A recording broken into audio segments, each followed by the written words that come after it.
شروع اللہ کے نام سے جو نہایت مہربان اور بے حد رحم والا ہے۔ اور جن لوگوں نے کفر کیا اور ہماری آیتوں کو جھٹلایا وہی جہنمی ہیں جو جہنم میں ہمیشہ رہیں گے۔ بہت برا ٹھکانہ ہے۔ کوئی مصیبت اللہ کی اجازت کے بغیر نہیں پہنچ سکتی۔ جو اللہ پر ایمان لائے اللہ اس کے دل کو ہدایت دیتا ہے اور اللہ ہر چیز کو خوب جاننے والا ہے۔ لوگو اللہ کا کہنا مانو، اس کے رسول کا کہنا مانو۔ بس اگر تم منہ پھیرو گے تو ہمارے رسول کے ذمہ صرف صاف صاف پہنچا دینا ہے۔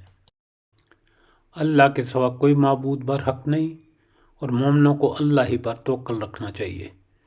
اے ایمان والو، تمہاری بعض بیویاں اور بعض بچے تمہارے دشمن ہیں، بس ان سے ہوشیار رہنا۔ اور اگر تم معاف کر دو اور درگزر کر جاؤ اور بخش دو تو اللہ تعالیٰ بخشنے والا مہربان ہے۔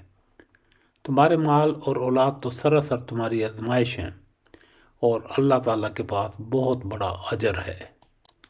بس جہاں تک تم سے ہو سکے اللہ سے ڈرتے رہو اور سنتے اور مانتے چلے جاؤ اور اللہ کی راہ میں خیرات کرتے رہو جو تمہارے لیے بہتر ہے۔ جو شخص اپنے نفس کی حرص سے محفوظ رکھا جائے وہی کامیاب ہے۔ اگر تم اللہ کو اچھا کر دو گے یعنی اس کی راہ میں خرچ کرو گے تو اسے تمہارے لیے بڑھاتا جائے گا اور تمہارے گناہ بھی معاف فرما دے گا۔